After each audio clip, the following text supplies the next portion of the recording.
This is what the underground church looks like. They are unstoppable. You can't shut it down. Not even the weather can stop it. It just goes and never gives up.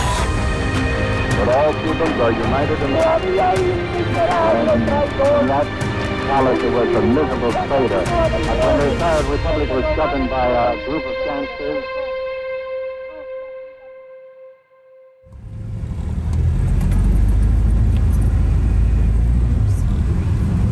Cuba was a trip that I had been anticipating and looking forward to and wanting to have happen. It felt like we were always hitting opposition every time we would try to plan it or work towards it, and that was understandable when we got there because we hit opposition immediately within the first 2 days of being there.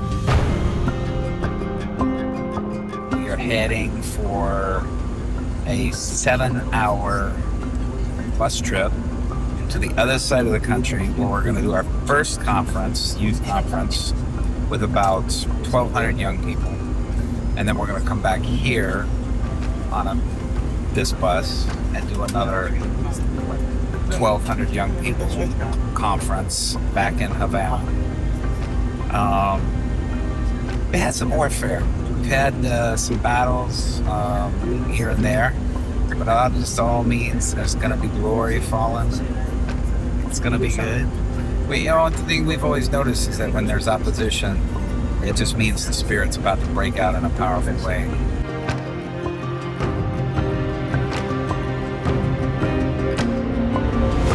The mighty man of God. A mighty, mighty, mighty man of God.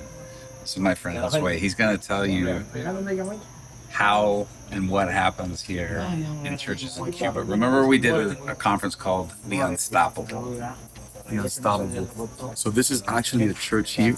You see it. There's no roof, and the reason is because this church in Cuba, it used to have a roof, and the government authorities would come and break it down, and the pastor, this congregation, would just rebuild it back up and keep preaching.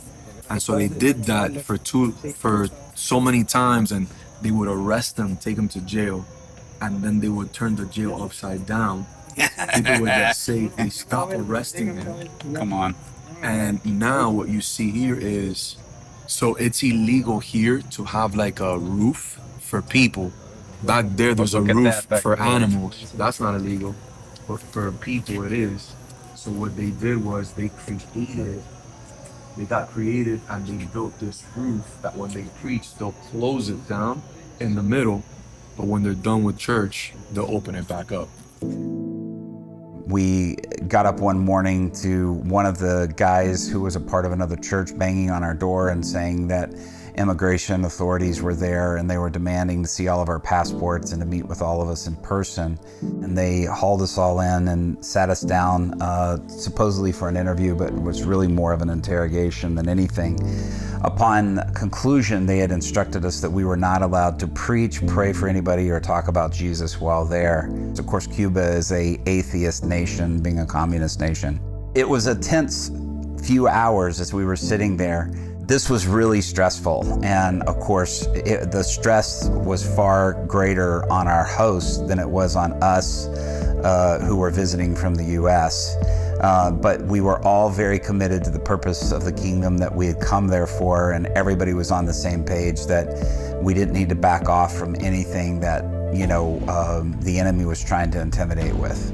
We immediately went back and we had to end up changing the program for the event. But by the grace of God, we were able to do it craftily enough to where that it would still go on, but we just weren't able to do as many sessions on that first one as possible.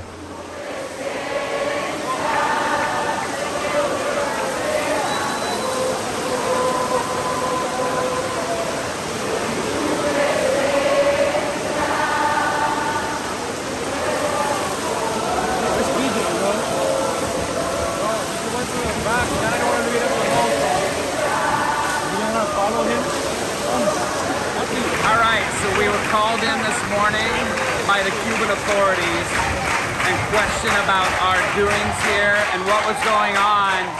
We came back to the meeting and these guys were worshiping, celebrating. I didn't get to preach because we were being detained. And yet, as we began to worship, an outpouring came, and you could see the water everywhere. But this is what the underground church looks like. They are unstoppable. You can't shut it down. Not even the weather can stop it. It just goes and never gives up. We got a lot to learn from these brothers and sisters, the underground church here in Cuba. And I'm telling you what, doors are flying open. Mighty revival is coming here to Cuba. You mark my words. Para recibirla, Padre, en el nombre de Jesús, como apóstol de Jesucristo, en esta casa, en esta nación, en la asignación que me ha sido dada. So it makes sense why there was so much opposition against this particular meeting. You could see in the eyes of all the people that were watching that they really got it, and it was clicking with them. They were powerfully receiving it and excited about it. And they hit the streets afterwards, and they haven't stopped. They're hitting the streets on an almost daily basis, and it has been just nothing but thrilling and exciting to watch and to see the fruit from that.